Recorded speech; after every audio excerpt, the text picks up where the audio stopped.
نحمده ونصلي على رسوله الكريم أما بعد فأعوذ بالله من الشيطان الرجيم بسم الله الرحمن الرحيم اللهم فقهنا في الدين وعلمنا التاويل رب اشرح لي صدري ويسر لي أمري واحلل عقدة من لساني يفقه قولي آمين یا رب العالمین۔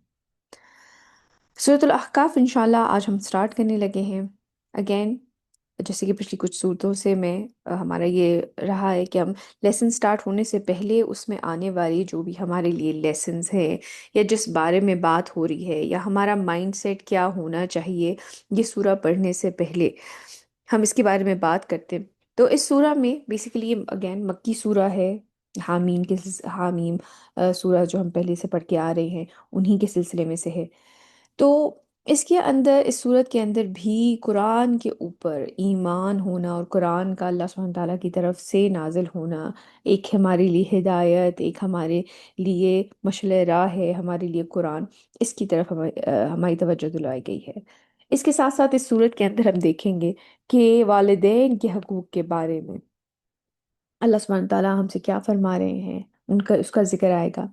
اس کے ساتھ ساتھ جو پہلی قوموں کے جو واقعات ہیں، جو پہلی قوموں کا جو قصہ ہے وہ گزر چکا ہے، قوم عاد کا خاص کر اس صورت کے اندر ذکر آئے گا۔ نبی کریم صلی اللہ علیہ وسلم جب مکے میں تبلیغ کر رہے تھے اور جس طرح کا آگے سے رسپانس، جس طرح کا لوگوں کا رویہ آپ کو آگے سے مل رہا تھا، تو ان کو پہلی جو قوموں کے حالات تھے یا ان کے جو رویے تھے رسولوں کے ساتھ، وہ بتائے جا رہے ہیں کہ ان لوگوں کا، یہ لوگوں کا جو رد عمل ہوتا ہے، خاص کر شروع کا جو رد عمل ہوتا ہے ایسے ہی ہوتا ہے، لیکن بہرحال اللہ سبحانہ تعالیٰ ہی کا فیصلہ غالب آ کے رہتا ہے۔ اس کے ساتھ ساتھ اس صورت کے اندر جو جنات نے جب یہ پیغام پہلی دفعہ سنا، اس کے بارے میں بھی انشاءاللہ ہم آگے پڑھیں گے۔ تو چلیے سٹارٹ کرتے ہیں۔ اعوذ باللہ من الشیطان الرجیم، بسم اللہ الرحمن الرحیم۔ حاميم تنزيل الكتاب من الله العزيز الحكيم اس کتاب کا اتارا جانا ہے اس اللہ کی طرف سے جو زبردست کمال حکمت والا ہے، یعنی کہ قرآن اللہ سبحانہ تعالیٰ نے اس کو نازل کیا ہے، جو کہ انتہائی زبردست ذات ہیں، جو انتہائی حکمت سے کمال حکمت والی ذات ہے، انہوں نے یہ قرآن اتارا ہے، یعنی کہ یہ قرآن ہمارے لیے ہدایت سے بھرپور ہے۔ ما خلقنا السماوات والأرض وما بينهما إلا بالحق وأجل مسمى والذين كفروا عما أنذروا معرضون۔ اور ہم نے نہیں پیدا کیا آسمانوں اور زمین کو اور جو کچھ ان دونوں کے مابین ہے مگر حق کے ساتھ، اور ایک وقت معین یعنی کہ اجل معین کے لیے، یعنی کہ جو بھی آسمانوں اور زمین، جو کچھ اللہ سبحانہ تعالیٰ نے پیدا کی ہے اسے کسی پرپس کے ساتھ پیدا کیا ہے، اور اس کا ایک لمیٹڈ ٹائم ہے، ایک اجل معین کے لیے ہے۔ اور جن لوگوں نے کفر کیا ہے وہ اعراض کر رہے ہیں اس سے جس سے انہیں خبردار کیا جا رہا ہے۔ قل أرأيتم ما تدعون من دون الله أروني ماذا خلقوا من الأرض أم لهم شرك في السماوات۔ اے نبی صلی اللہ علیہ وآلہ وسلم، ان سے کہیے کہ کبھی تم نے غور بھی کیا کہ جنہیں تم اللہ کے سوا پکارتے ہو، مجھے دکھاؤ تو صحیح کہ انہوں نے کیا پیدا کیا ہے زمین میں، یعنی کہ جو تم نے اللہ تعالیٰ کے ساتھ شریک بنا لیے ہیں انہوں نے کیا پیدا کیا ہے، کس طرح وہ اللہ سبحانہ تعالیٰ کی کے خدا ہونے میں شریک ہیں، یا ان کی کوئی شراکت ہے آسمانوں میں۔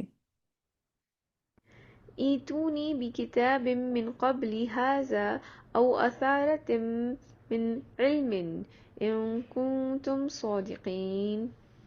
لاؤ میرے پاس کوئی کتاب اس سے پہلے کی، یا کوئی ایسی روایت جس کی بنیاد علم پر ہو، اگر تم سچے ہو۔ اپنی طرح سے تو انسان گھڑ کے بڑا کچھ لے آتا ہے، لیکن کوئی ایسی چیز جس کی بنیاد علم پہ ہو، کوئی سالڈ نالج ہے تم لوگوں کے پاس اس چیز سے ریلیٹڈ۔ ومن أضل ممن يدعو من دون الله من لا يستجيب له إلى يوم القيامة وهم عن دعائهم غافلون۔ اور اس سے بڑھ کر ظالم اور کون ہوگا جو اللہ کے سوا اسے پکارتا ہے، جو اس کا کوئی جواب ہی نہیں دے سکتا، یعنی کہ اللہ کے سوا جو معبود بنا لیے ہیں، خدا بنائے ہوئے ہیں، انسانوں کو خدا بنا رکھا ہے اپنا، انہیں پکارتے ہو، حالانکہ وہ اس چیز کے کوئی جواب نہیں، یعنی کہ اس چیز پہ قادر نہیں ہو سکتے کہ وہ کچھ کر سکیں، جو اس کو جواب ہی نہیں دے سکتا قیامت کے دن تک، اور وہ ان کی دعا سے غافل ہے۔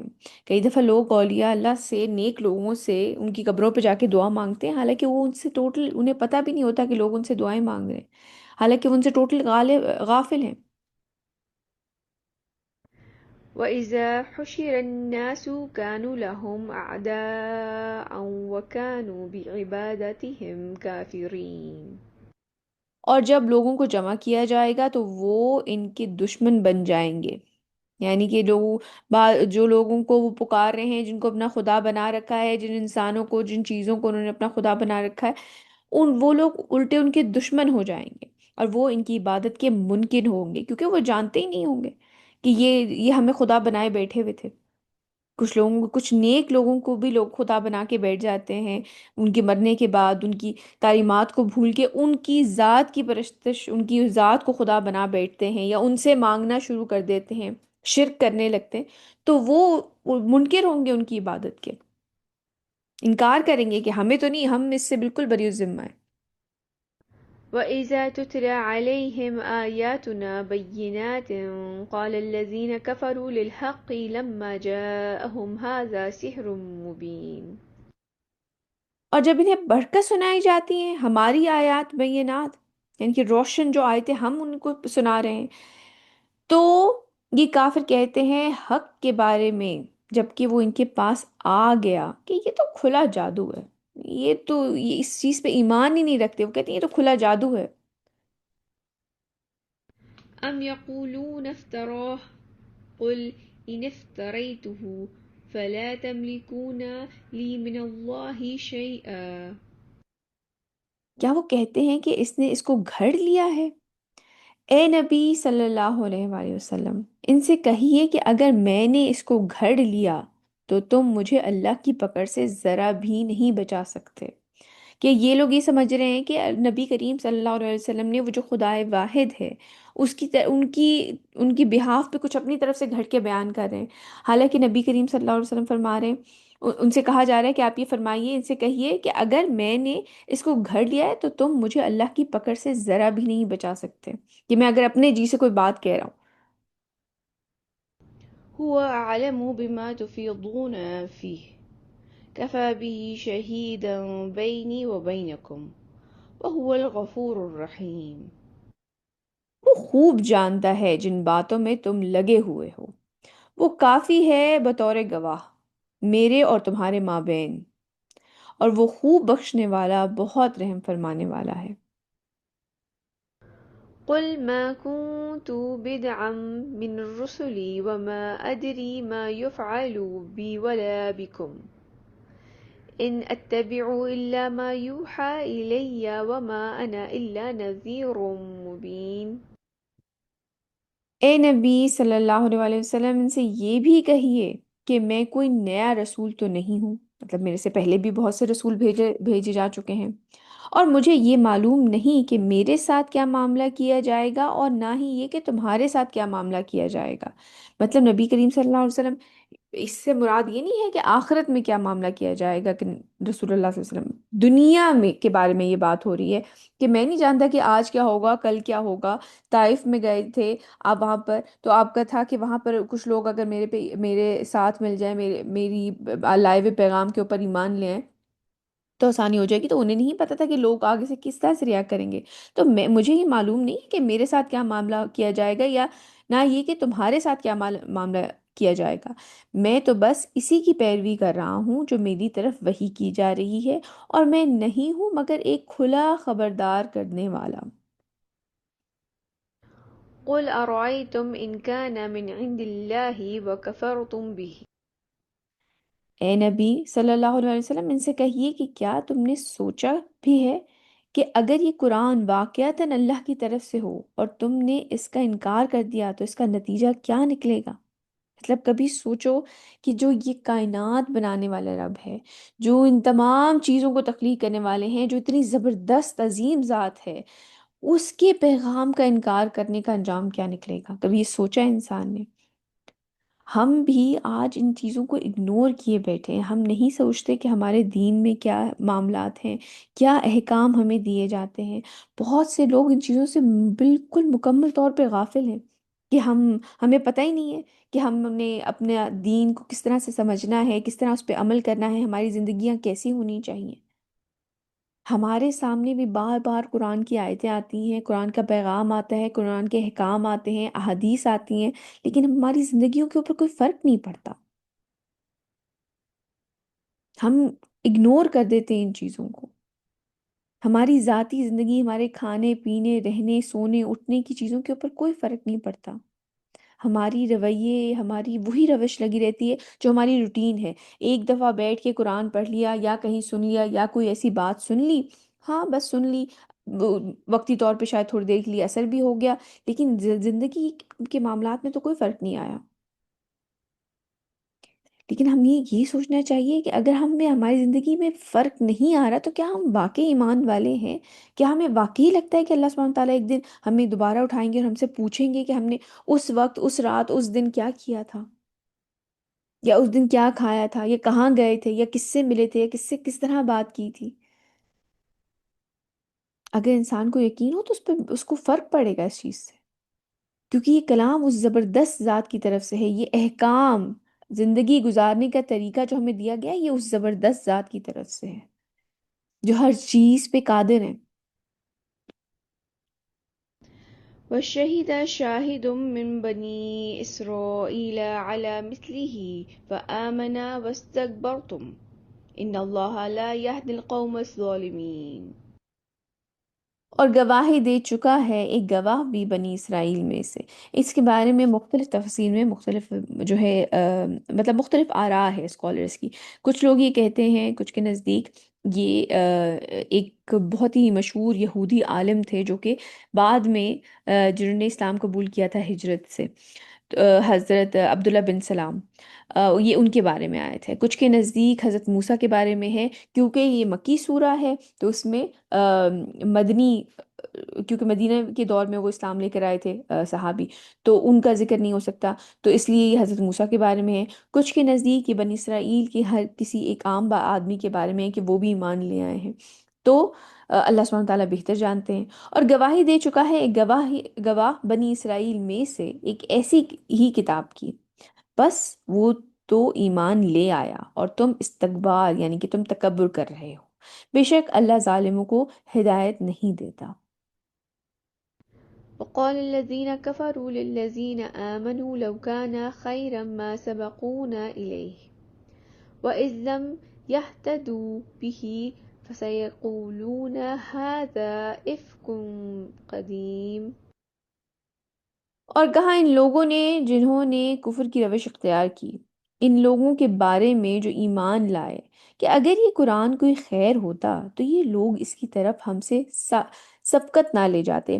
ان لوگوں کا پہلے بھی ہم اس بارے میں بات کر چکے ہیں کہ پہلے بھی ان لوگوں کا اعتراض یہ تھا کہ وہ یہ کہتے تھے کہ نبی کریم صلی اللہ علیہ وسلم کے جو ارد گرد لوگ ہوتے ہیں، وہ حالانکہ بہت سارے اور بھی جو صحابی تھے وہ بہت امیر اور بہت ہی اس طرح سے خاندان کے پوائنٹ آف ویو سے بڑے باوقار، وہ لوگ بھی مان لے کے آئے تھے، لیکن وہ اپنے کاموں میں مصروف رہتے تھے۔ اور کچھ جو صحابی تھے وہ بہت ہی غربا میں سے، کوئی اس طرح سے آپ سمجھ لیں کہ کچھ کوئی غلام ہے، کوئی کچھ ہے، تو وہ لوگ بھی نبی کریم صلی اللہ علیہ وسلم کے وہ زیادہ بلکہ ارد گرد رہا کرتے تھے۔ تو ان لوگوں کا یہ کہنا تھا کہ ہم جن کو اللہ نے اتنا، جو خدا نے ہمیں اتنا کچھ دیا ہے، ہم سردار ہیں، تو ہمیں تو زیادہ پہلے بات جلدی سمجھ آنی چاہیے تھی۔ تو اگر یہ جو بات، جو پیغام یہ لے کر آئے ہیں، اگر اس میں کوئی ایسا وزن والی بات ہوتی تو پہلے تو ہمیں سمجھ آتی، یہ لوگ سبقت نہ لے جاتے، یہ غریب غربا جو آپ کے پاس بیٹھے ہوئے ہیں، ہمیں پہلے یہ بات، یہ میسج سمجھ آنا چاہیے تھا۔ اگر ہمیں یہ بات سمجھ نہیں آئی اس کا مطلب اس میں کچھ بھی نہیں ہے۔ اور کہا ان لوگوں نے جنہوں نے کفر کی روش اختیار کی، ان لوگوں کے بارے میں جو ایمان لائے، کہ اگر قرآن کوئی خیر ہوتا تو یہ لوگ اس طرف ہم سے سبقت نہ لے جاتے، اور چونکہ انہوں نے اس قرآن کے ذریعے ہدایت نہیں پائی تو اب کہیں گے کہ یہ تو گھڑی ہوئی پرانی چیز ہے، مطلب یہ تو بس پرانے قصے ہیں، کیونکہ ان کو یہ ہدایت مل نہیں پائی قرآن سے۔ وہ لوگ واقعی ہی سبقت لے گئے تھے ان لوگوں سے. تو یہ جو اس وقت کے جو سردار اور یہ تھے، انہیں لگتا تھا کہ ہمیں پہلے ہی سبقت ملنی چاہیے تھی اگر اس میں کچھ ہوتا تو. لیکن کیونکہ انہیں ہدایت اللہ سبحانہ تعالیٰ نے نہیں دی، کیونکہ ان تک وہ ہدایت نہیں پہنچی، ان کے تکبر، ان کے استکبار، ان کی اپنے آپ کو بڑا بڑا سمجھنے کی وجہ سے، تو پر اب وہ یہ کیا کہتے ہیں کہ اب کہیں گے یہ تو گھڑی ہوئی پرانی چیز ہے. ومن قبله كتاب موسى إماما ورحمة وهذا كتاب مصدق لسانا عربيا لينذر الذين ظلموا وبشرى للمحسنين. حالانکہ اس سے پہلے موسیٰ کی کتاب موجود ہے، رہنمائی کرنے والی اور رحمت، اور یہ کتاب اس کی تصدیق کرنے والی ہے عربی زبان میں، تاکہ خبردار کر دے ان لوگوں کو جنہوں نے ظلم کی روش اختیار کی، اور بشارت بن جائے احسان کی روش اختیار کرنے والوں کے لیے. إن الذين قالوا ربنا الله ثم استقاموا فلا خوف عليهم ولا هم يحزنون. بے شک جن لوگوں نے اقرار کیا کہ ہمارا رب اللہ ہے، پھر اس پر جم گئے. یہ بڑی امپورٹنٹ بات ہے کہ اس بات کا اقرار کرنا کہ اللہ سبحانہ تعالیٰ ہمارے رب ہیں، اور اس پہ جم جانا. جم جانے کا کیا مطلب ہے؟ آپ کا کیا خیال ہے؟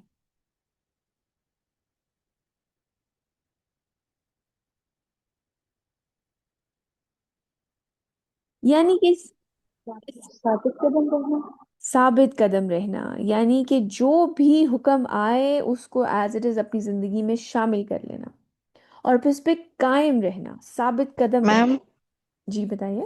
اس کی میں لائیو اگزامپل بھی شیئر کر سکتی ہوں. جو آپ نے یہ بہت. جم جانے کی بات کی ہے نا، اب جی ریسنٹلی پیچھے جو فلسطین کا جتنا بھی ایشو چل رہا تھا، اور ہمارے ملک سے جو ڈیلیگیشن گئی تھی، تو ان میں جو سینیٹر تھے انہوں نے کہا کہ میں تو اسرائیل کو مانتا ہی نہیں. انہوں نے کہا آپ کو جیل میں بند کر دیا جائے گا اور ٹارچر کیا جائے گا.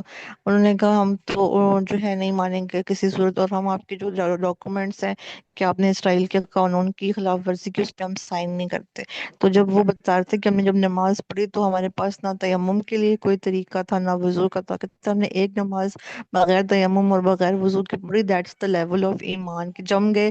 اب اللہ نے کہہ دیا کہ نماز فرض ہے تو ہر حال میں پڑھنی ہی پڑھنی ہے. بالکل بالکل، انہوں نے اپنے یہ نہیں ہے کہ میں تو اتنے عظیم مقصد کے لیے نکلا ہوا ہوں تو نماز کو پسے پشتا دیں. بالکل آپ نے بہت اچھی اگزامپل دی.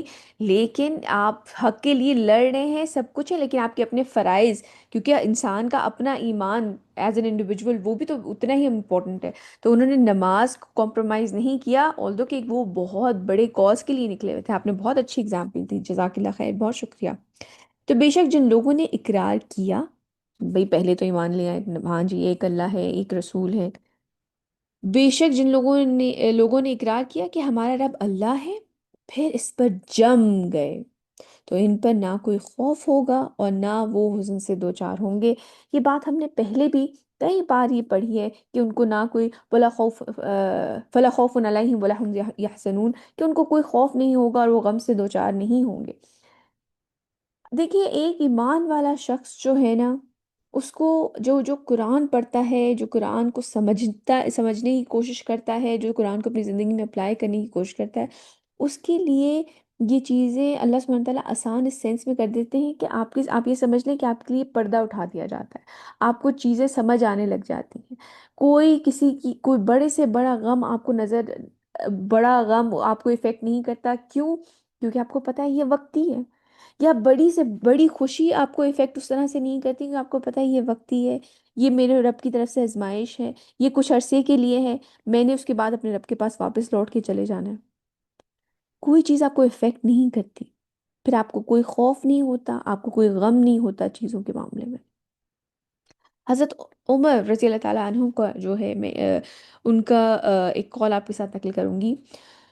وہ لوگ جو ثابت قدم رہتے ہیں ان کے بارے میں آپ نے کیا فرمایا؟ وہ اللہ کی اطاعت پر ثابت قدم رہتے ہیں اور لومڑی کی طرح چالاکی یا بچ نکلنے کی راہ اختیار نہیں کرتے.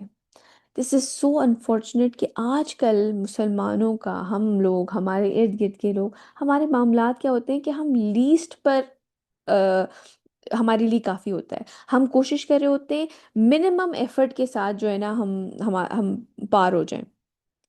What is the least we can do, یہ سوچتے ہیں. حالانکہ صحابہ جو تھے ان کا معاملہ کیا تھا کہ وہ what more can we do، اور ہم کیا کر سکتے ہیں اور کس طرح بہتر ہو سکتے ہیں، ان کا معاملات یہ ہوتے تھے. تو وہ اللہ کی اطاعت پر ثابت قدم رہتے ہیں اور لومڑی کی طرح چالاکی یا بچ نکلنے کی راہ اختیار نہیں کرتے کہ کسی طرح اس حکم سے بچ جائیں. یعنی وہ ایمان، گفتار اور عمل، تینوں چیزیں، وہ ایمان، گفتار اور عمل، تینوں میں ان چیزوں پر مضبوطی سے قائم رہتے ہیں. اپنا ایمان بھی مضبوط رہتے ہیں، جو کہتے ہیں وہ بھی قرآن و سنت کے مطابق بات کرتے ہیں، اور اپنے عمل میں بھی جن کا اللہ نے حکم دیا ہے. مزید یہ کہ وہ اللہ کے احکام پر لگاتار مستقل مزاجی کے ساتھ عمل کرتے رہتے ہیں. یہ ان لوگوں کی بات ہو رہی ہے جو جم گئے. دیکھیے ہم لوگوں کی زندگی میں مختلف اتار چڑھاؤ آتے ہیں. ہمارا کرنے کا کام یہ ہوتا ہے کہ ہم اپنی زندگی کا کوئی بھی فیصلہ لینے سے پہلے، کوئی بھی میجر فیصلہ لینے سے پہلے ہمیں یہ پتا ہو کہ کیا ہمارا یہ عمل قرآن اور سنت کے قریب تر لے کے جائے گا یا ہمیں اس سے دور لے جائے گا، اور پھر اس چیز میں بہتری لاتے جائیں. پھر اور جو فیصلہ آپ قرآن و سنت کے مطابق لیں پھر اس کے اوپر جم جائیں. یہ اس طرح کے معاملات ہماری زندگی میں ملٹیپل ٹائمز آتے ہیں، اور ہمیں پتہ ہونا چاہیے کہ ہمارا دین اس کے بارے میں کیا حکم دے رہا ہے. اس کو کہتے ہیں جمے رہنا. اور پھر انسان کی کوشش یہ ہو کہ اس یہ جو دائرہ اللہ سبحانہ وتعالیٰ نے ہمارے گرد کھینچا ہے نا، اس سے باہر نہیں جانا ہے، حتیٰ کہ اللہ کی حدود کے قریب بھی نہ جاؤ. اپنے آپ کو اسی سرکل میں رکھ کر ثابت قدم رہنا ہے. یہ زندگی جو ہے نا بیٹا بہت تھوڑی ہے، چند سالوں کی زندگی ہے. پھر ہم نے لوٹ کے اپنے رب کے پاس جانا ہے، اور انشاءاللہ اللہ تعالیٰ ہمارے گناہوں سے درگزر فرما دے، اللہ سبحانہ تعالیٰ ہمیں معاف فرمائے اور ہمارے درجات اس وقت بلند ہوں. انشاءاللہ پھر ہمیشہ کی زندگی ہے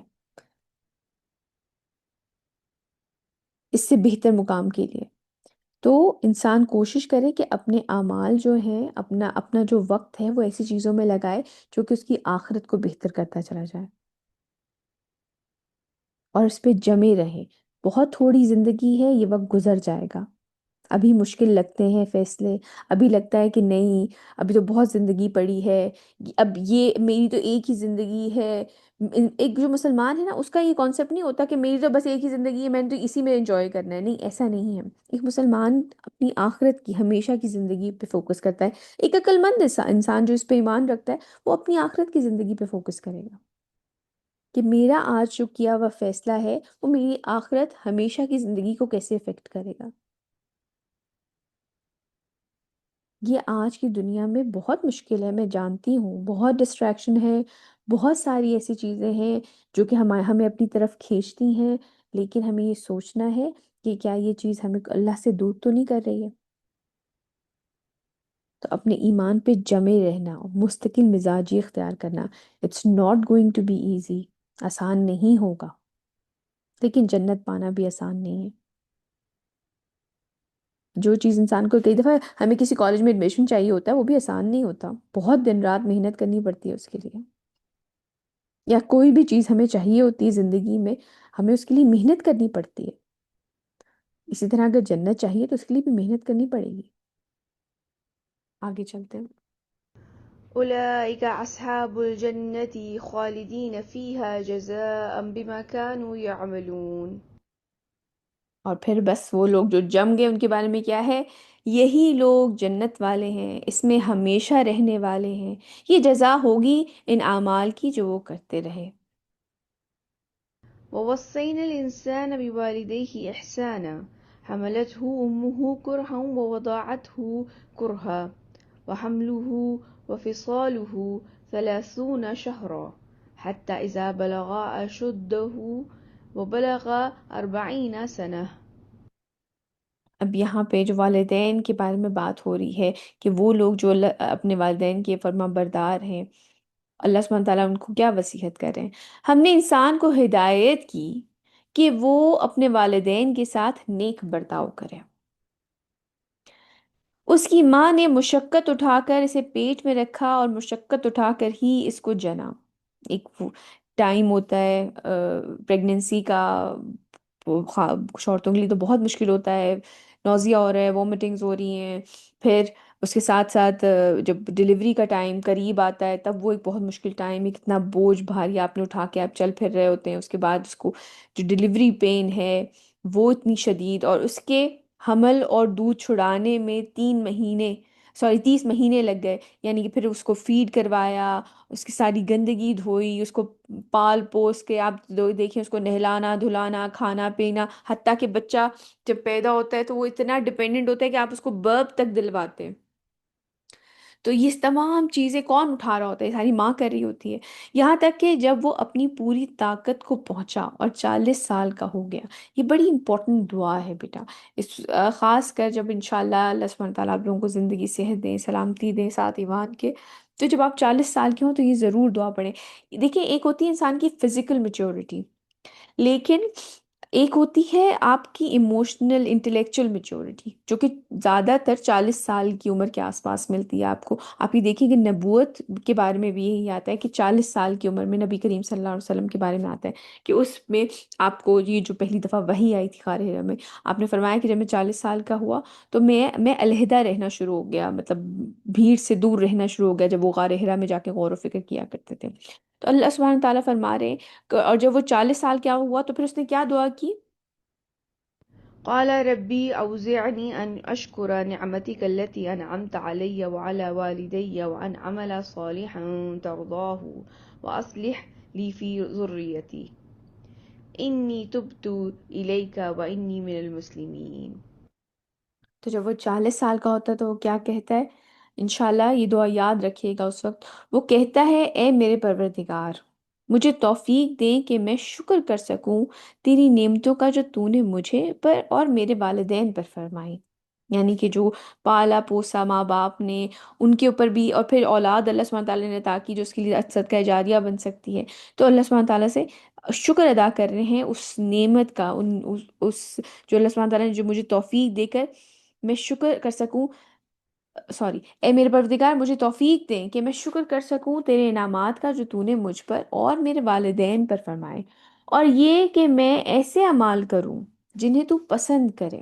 یعنی کہ اللہ سبحانہ تعالیٰ سے توفیق مانگی جا رہی ہے اس چیز کی، شکر کی بھی اور عمل کی بھی، اور میرے لیے میری اولاد میں بھی اصلاح فرما دیں، یعنی کہ مجھے ایسی صالح ایسی نیک اولاد عطا فرمائیں جو کہ انسان کے اپنے لیے بھی صدقہ جاریہ ہو۔ نیک اولاد جو ہوگی وہ خود تو اچھے نیک عمل کر ہی رہی ہوگی، لیکن وہ اس انسان جس نے اس کو یہ چیزیں سکھائی ہیں پڑھائی ہیں وہ نیک عمل کرنے سکھائیں، اس کے لیے بھی صدقہ جاریہ بنے گی۔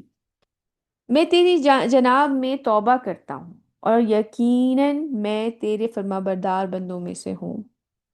تو اللہ سبحانہ تعالیٰ ہم سب کو توفیق عطا فرمائے کہ ہم اس طرح سے اپنے لیے دعا مانگیں اور ان چیزوں کو اپنی زندگی میں شامل کریں۔ ایک حدیث میں آتا ہے کہ حضرت ابو ہریرہ رضی اللہ عنہ سے روایت ہے کہ نبی کریم صلی اللہ علیہ وسلم سے پوچھا گیا، اے اللہ کے رسول، میں سب سے زیادہ حسن سلوک کس کے ساتھ کروں؟ ایک صحابی تھے، انہوں نے جب یہ آپ سے پوچھا تو آپ نے فرمایا تمہاری ماں کے ساتھ۔ اس نے پوچھا پھر کس کے ساتھ؟ فرمایا تمہاری ماں کے ساتھ۔ پھر پوچھا پھر کس کے ساتھ؟ فرمایا تمہاری ماں کے ساتھ۔ 3 دفعہ رسول اللہ صلی اللہ علیہ وسلم نے فرمایا تمہاری ماں کے ساتھ۔ بے شک والد کا جو ہے وہ بہت بڑا رول ہوتا ہے ایک اولاد کی پرورش میں۔ وہ تمام جو باہر نکل کے کمائی کر رہے ہیں، پرووائڈ اس طرح سے کر رہے ہیں، اور اس ویسے بھی آپ جانتے ہیں کہ والد کے نام ہی اولاد کے نام کے ساتھ لگتا ہے، تو والد کی بہت وہ ہے۔ لیکن آپ یہ دیکھیں کہ نبی کریم صلی اللہ علیہ وسلم پہلے 3 دفعہ ماں کا ذکر کہہ رہے ہیں، اور اللہ سبحانہ تعالیٰ نے بھی ماں کی مشقتوں کا ذکر کیا ہے۔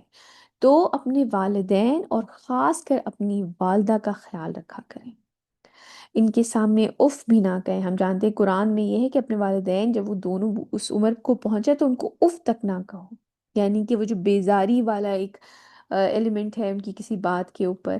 ایک وقت آتا ہے بیٹا، ابھی والدین جو ہیں، ابھی آپ لوگ ینگ ہیں، وہ آپ کے والدین بھی ینگ ہیں، ان میں جان ہے قوت ہے طاقت ہے، وہ پرووائڈ کریں، لیکن ایک دن آئے گا جب وہ کمزور ہوں گے اور آپ زیادہ طاقتور ہوں گے، آپ پرووائڈ کر رہے ہوں شاید، یا آپ زیادہ اسٹرانگ پوزیشن میں ہوں، فزیکلی بھی ہوں گے انشاءاللہ، تو اس وقت خاص خاص خیال رکھنا ہے، ابھی بھی خیال رکھنا ہے۔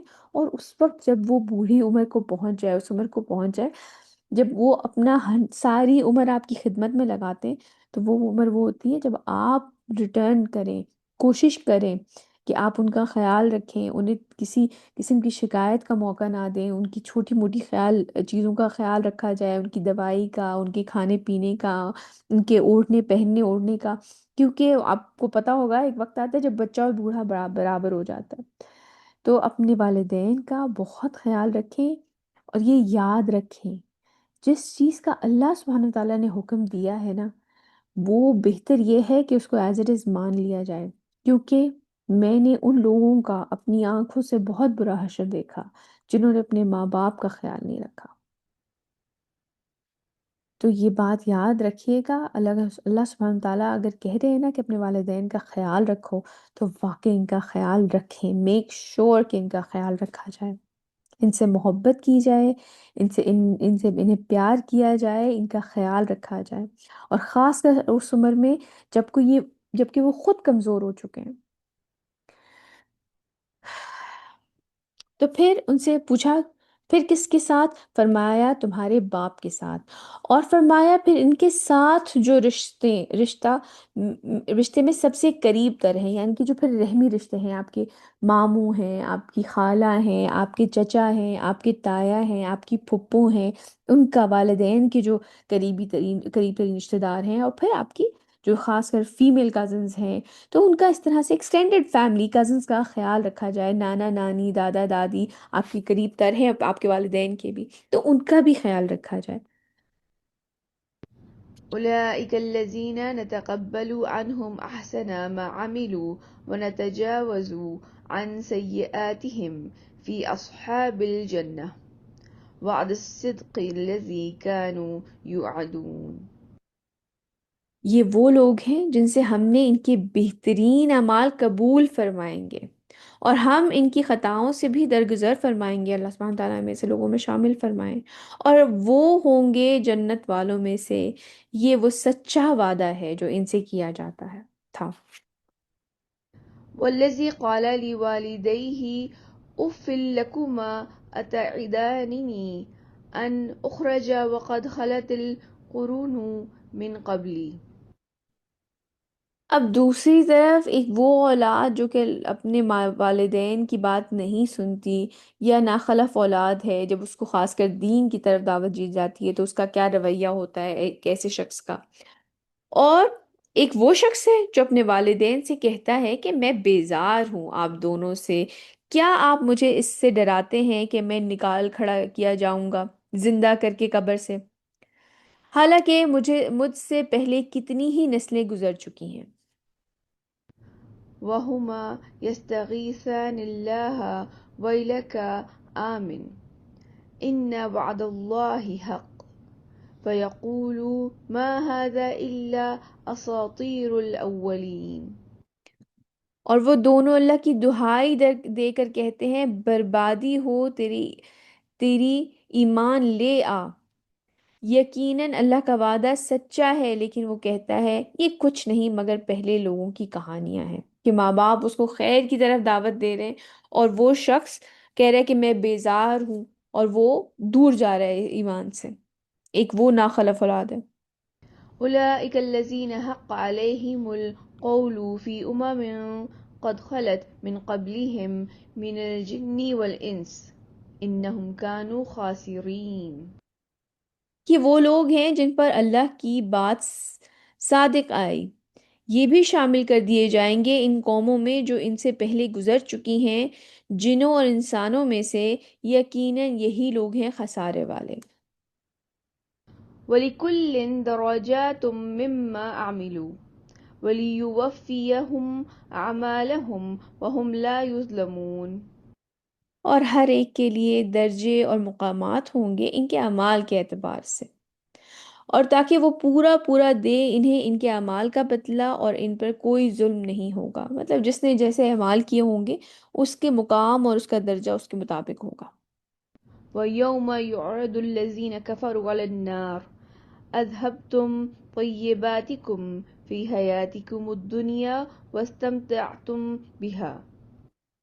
اور جس دن یہ کافر پیش کیے جائیں گے آگ پر، اس وقت ان سے کہا جائے گا تم اپنے حصے کی اچھی چیزیں اپنی دنیا کی زندگی میں لے چکے، یعنی کہ جو تم نے اعمال کچھ اچھی نیک کام کی ہوں گے اس کا بدلہ تمہیں دنیا میں عطا کر دیا گیا ہے، اور ان سے تم نے خوب فائدہ اٹھا لیا۔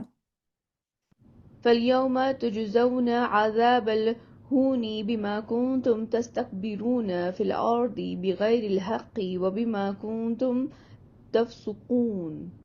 تو آج تمہیں ذلت کا عذاب دیا جائے گا، اللہ سبحانہ تعالیٰ میں ایسے لوگوں میں شامل نہ فرمائے، بسبب اس تکبر کے جو تم زمین میں ناحق کرتے رہے ہو، اور بسبب ان نافرمانیوں کے جو تم کرتے رہے ہو۔ واذكر أخا عاد إذ أنذر قومه بالأحقاف وقد خلت النذر من بين يديه ومن خلفه۔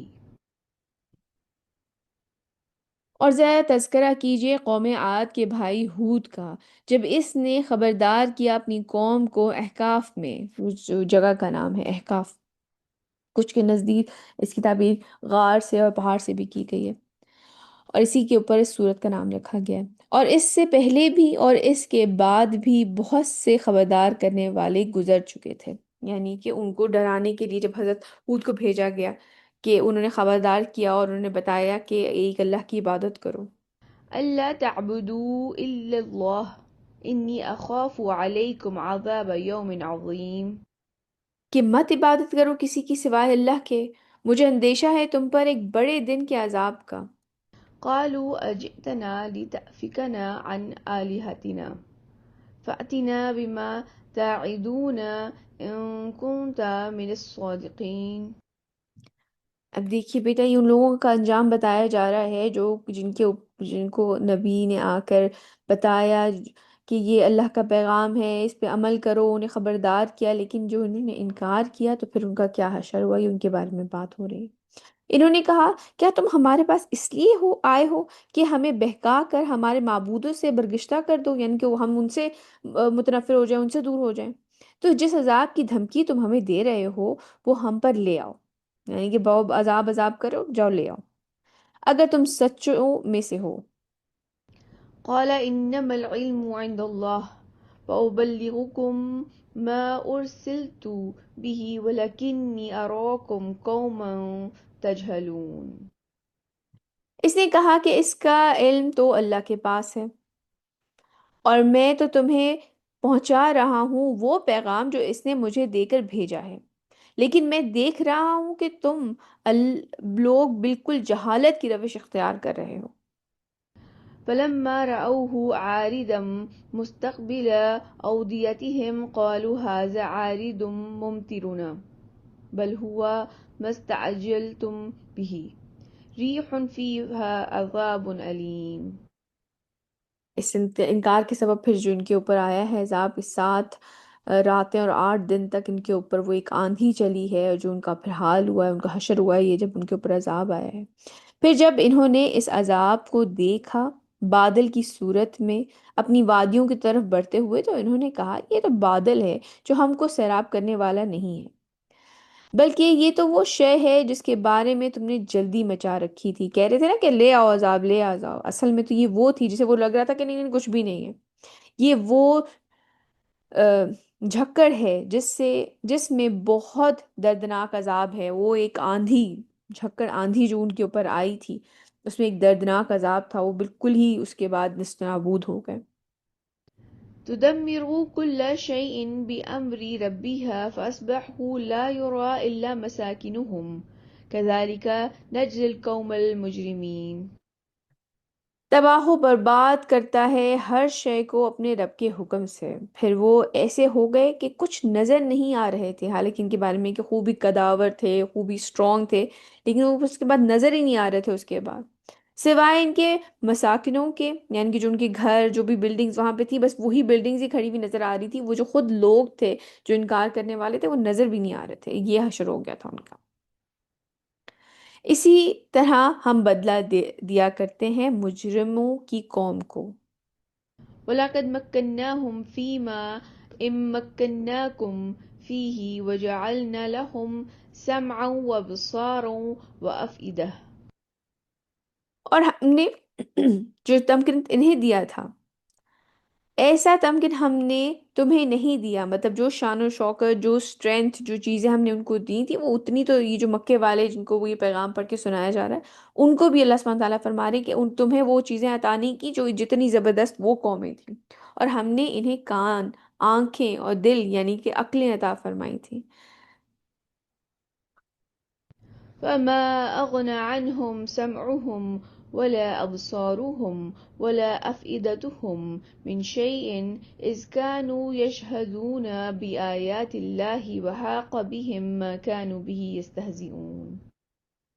تو ان کے کچھ بھی کام نہ آیا، ان کے کان، نہ ان کی آنکھیں اور نہ ہی ان کے دل یعنی کہ عقلیں، جبکہ وہ انکار ہی کرتے رہے اللہ کی آیات کا، اور ان کو گھیر لیا اس چیز نے جس کا وہ مذاق اڑایا کرتے تھے، اس عذاب نے انہیں گھیر لیا جس کا بارے میں وہ کہتے تھے ہاں ہاں لے آؤ عذاب۔ وَلَقَدْ أَهْلَكْنَا مَا حَوْلَكُمْ مِنَ الْقُرَى وَصَرَّفْنَا الْآيَاتِ لَعَلَّهُمْ يَرْجِعُونَ۔ اور ہم نے ہلاک کیا ہے بہت سی ایسی بستیوں کو جو تمہارے ارد گرد آباد تھیں، اور ہم نے پھیر پھیر کر ان کو اپنی آیات سنائی تاکہ وہ رجوع کریں۔ فلولا نصرهم الذين اتخذوا من دون الله قربانا آلهة بل ضلوا عنهم وذلك إفكهم وما كانوا يفترون۔ تو کیوں نہ مدد کی ان کی ان ہستیوں نے جن کو انہوں نے اللہ کے سوا معبود بنا رکھا تھا، تقرب کا ذریعہ یعنی کہ اللہ سبحانہ تعالیٰ کے سوا سمجھتے ہوئے، بلکہ وہ سب تو ان سے گم ہو گئے، اور یہ تھا ان کا جھوٹ اور جو کچھ وہ افترا کر رہے تھے، یعنی کہ جو کچھ اپنی طرف سے گھڑ رہے تھے اس وقت کوئی چیز ان کے کام نہیں آئی۔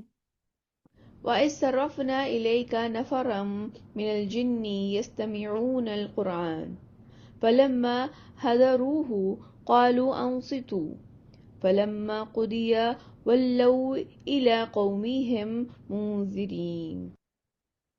اور اے نبی صلی اللہ علیہ وسلم، جب ہم نے آپ کی طرف متوجہ کر دیا جنات کی ایک جماعت کو، یہ واقعہ ہے کہ طائف سے واپسی پر نبی کریم صلی اللہ علیہ وسلم جو تھے وہ کہیں آتا ہے فجر کی، کہیں عشاء، کہیں تہجد کی نماز کے وقت آپ قرآن پڑھ رہے تھے، اور وہ جو جنوں کی جماعت تھی وہ وہاں سے گزری، تو انہوں نے نبی کریم صلی اللہ علیہ وسلم کو جب قرآن پڑھتے ہوئے سنا تو وہ بڑے انہوں نے غور سے سنا اور جا کے اپنی قوم میں تبلیغ شروع کر دی اس چیز کی۔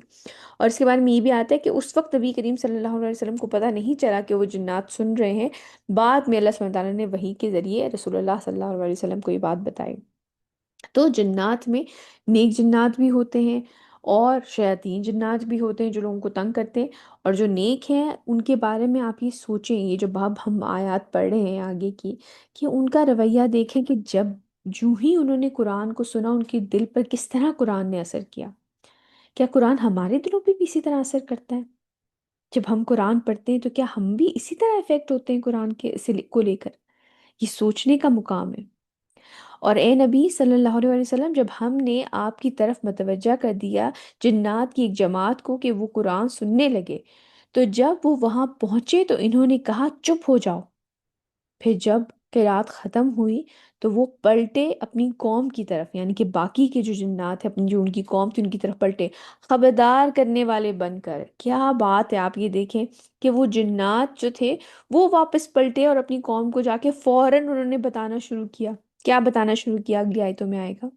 قالوا يا قومنا إنا سمعنا كتابا أنزل من بعد موسى مصدقا لما بين يديه يهدي إلى الحق وإلى طريق مستقيم۔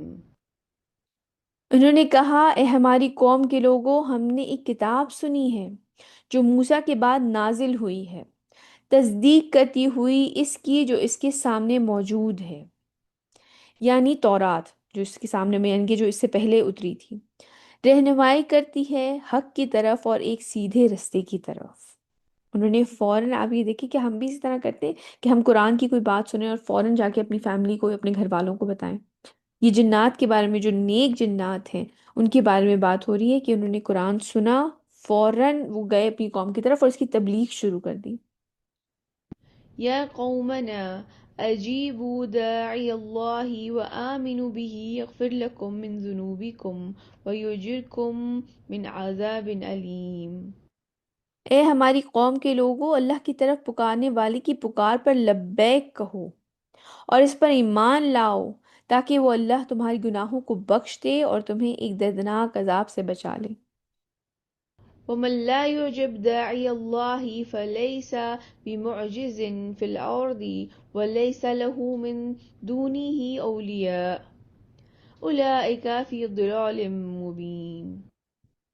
اور جو کوئی لبیک نہیں کہتا اللہ کی طرف پکارنے والے کی پکار پر، تو وہ اللہ کو عاجز کرنے والا نہیں ہے، یعنی کہ اللہ سبحانہ تعالیٰ کو کوئی معاذ اللہ وہ ہرا نہیں سکتا زمین میں، اور نہیں ہوں گے اس کے لیے اللہ کے مقابلے میں دوسرے مددگار۔ کون ہیلپ کرے گا اللہ سبحانہ تعالیٰ کے سامنے کھڑا ہو کے؟ یہی لوگ کھلی گمراہی میں مبتلا ہیں۔ أولم يروا أن الله الذي خلق السماوات والأرض ولم يعي بخلقهن بقادر على أن يحيي الموتى بلى إنه على كل شيء قدير۔ کیا انہوں نے غور نہیں کیا کہ وہ اللہ جس نے آسمان اور زمین کی تخلیق فرمائی اور ان کی تخلیق سے تھکا نہیں، یعنی کہ اللہ سبحانہ تعالیٰ نے جو اتنی شاندار، اتنی عظیم کریشنز کی ہیں اور وہ ان سے تھکے نہیں، وہ اس پہ قادر ہے کہ مردوں کو زندہ کر دے؟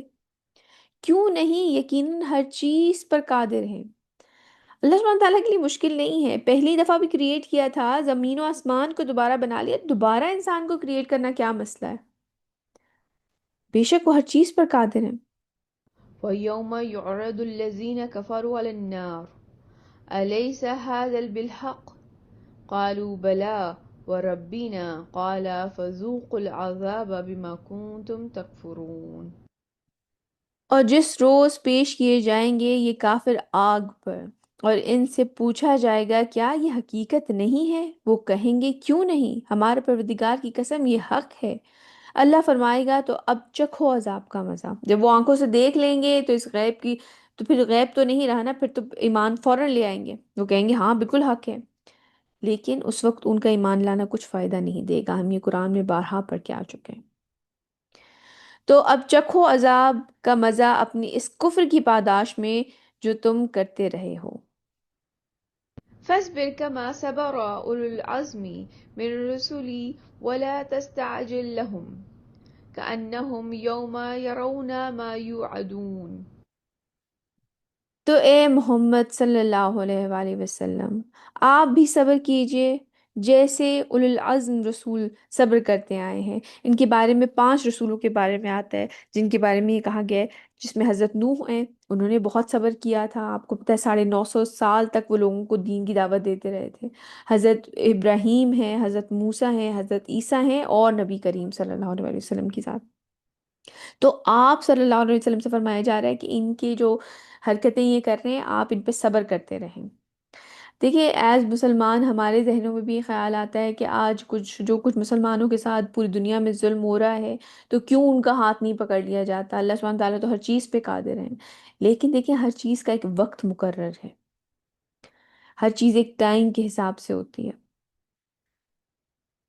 تو رسول اللہ صلی اللہ علیہ وسلم کو بھی کہا جا رہا ہے آپ صبر کرتے رہیں اور ان کے لیے جلدی نہ کیجیے، جس دن یہ لوگ دیکھیں گے اس عذاب کو جس کی انہیں وعید سنائی جا رہی ہے۔ لم يلبثوا إلا ساعة من نهار بلاغ فهل يهلك إلا القوم الفاسقون۔ تو ایسا محسوس کریں گے گویا نہیں رہے تھے دنیا میں مگر دن کی ایک گھڑی، یا پہنچا دینا ہے، کیا سوائے نافرمان لوگوں کی کوئی اور بھی ہلاک کیا جائے گا؟ تو ان لوگوں کی جو اعمال اس وقت جو نبی کریم صلی اللہ علیہ وسلم کے ساتھ وہ جو لوگ عمل کر رہے تھے، جو ان کو تنگ کر رہے تھے، ایذا پہنچا رہے تھے مسلمانوں کو، تو آپ سے فرمایا جا رہا ہے کہ آپ صبر کریں۔ اور آج بھی جو مسلمانوں کے ارد گرد حالات ہیں، تو ایسا نہیں ہے معاذ اللہ ثم معاذ اللہ کہ اللہ سبحانہ تعالیٰ قادر نہیں ہے ان کو پکڑنے کے، ان کو مہلت دی جا رہی ہے، اور ایک دن آئے گا جب ان کو پکڑ لیا جائے گا۔ آج کا ہمارا سبق یہیں تک۔ آج ہم کی ایکشن دیکھ لیتے ہیں کہ جیسے کہ حضرت عمر نے فرمایا تھا ثابت قدم رہنے کے معاملے میں، کہ دیکھیں جب آپ کے پاس ایمان اللہ سبحانہ تعالیٰ کی طرف سے احکام آ گئے، انسان اس کے اوپر ایمان لے آیا، تو اب اس کے اوپر جمے رہنا ہے۔ کہ حضرت عمر نے جس طرح فرمایا تھا، جمے رہنے کا کیا مطلب ہے؟ وہ اللہ کی اطاعت پر ثابت قدم رہتے ہیں، اور لومڑی کی طرح چالاکی یا بچ نکلنے کی راہ اختیار نہیں کرتے کہ کسی طرح اس حکم سے بچ جائیں، اچھا، یا پھر زکوٰۃ دینے کے معاملے میں یا اور معاملات جو بھی ہیں ان کی میں ٹیڑھ نکالنے کی کوشش کرتے ہیں۔ تو اس سے نکلنے کی کوشش نہیں، آگے بڑھ کے کرنے کی کوشش ہونی چاہیے۔ یعنی وہ ایمان، گفتار اور عمل تینوں میں ان چیزوں پر مضبوطی سے قائم رہتے ہیں جن کا اللہ نے حکم دیا ہے۔ مزید یہ کہ وہ اللہ کے احکام پر لگاتار مستقل مزاجی کے ساتھ عمل کرتے رہتے ہیں۔ اور دیکھیے، مستقل مزاجی آسان ہو جاتی ہے جب انسان یہ سوچ لے کہ یہ زندگی صرف چند روزہ ہے، مجھے ہمیشہ اس دنیا میں نہیں رہنا ہے، میں صرف کچھ عرصے کے لیے اس دنیا میں آیا ہوں، ٹیسٹ مجھے دیا گیا ہے، اور میں واپس اللہ سبحانہ تعالیٰ کے پاس واپس چلی جاؤں۔ اس کے ساتھ ساتھ والدین کے بارے میں نبی کریم صلی اللہ علیہ وسلم نے، یہ بڑی مشہور حدیث ہے کہ ایک صحابی نے جب آپ سے پوچھا کہ میں سب سے زیادہ حسن سلوک کس کے ساتھ کروں، آپ صلی اللہ علیہ وسلم نے فرمایا اپنی ماں کے ساتھ۔ پھر کس کے ساتھ؟ آپ نے فرمایا اپنی ماں کے ساتھ۔ پھر کس کے ساتھ انہوں نے پوچھا؟ آپ نے فرمایا اپنی ماں کے ساتھ۔ پھر کس کے ساتھ؟ تو آپ نے فرمایا اپنے والد، اپنے باپ کے ساتھ، اور فرمایا پھر ان کے ساتھ جو رشتے میں سب سے قریب تر ہیں، یعنی کہ نانا نانی، دادا دادی، ماموں، چچا، تایا، پھپھو، خالہ، ان کے ساتھ حسن سلوک کرنا ہے۔ اور یہ یاد رکھیے گا، رحمی رشتوں کے بارے میں تو خاص کر ہے کہ جو تم سے توڑے اس کو اس سے جوڑو۔ تو اپنے والدین کا خیال رکھیں، ان سے محبت، پیار، ان خلوص کے ساتھ ان کے ساتھ معاملات رکھیں۔ بالکل بے شک یہ بات ہم پہلے بھی کر چکے ہیں کہ اگر قرآن اور سنت کے خلاف کوئی عمل کرنے کے لیے کہیں تو وہ تو نہیں مانی جائے گی، کیونکہ جو حکم اللہ اور اس کے رسول نے دے دیا اس کے معاملے میں کسی اور انسان کو حق نہیں ہے بولنے کا۔ لیکن حسن اخلاق، ان کا خیال رکھنا، اچھا برتاؤ، ان کا ادب کرنا، یہ لازم ہے ہمارے اوپر۔ کیوں؟ کیونکہ اللہ سبحانہ تعالیٰ نے اس چیز کا حکم ہمیں بارہا قرآن میں دیا ہے۔ سبحانک اللہم و بحمدک، اشہد ان لا الہ الا انت، استغفرک و اتوب الیک۔ جزاک اللہ خیر کثیرا کثیرا۔ السلام علیکم ورحمۃ اللہ وبرکاتہ۔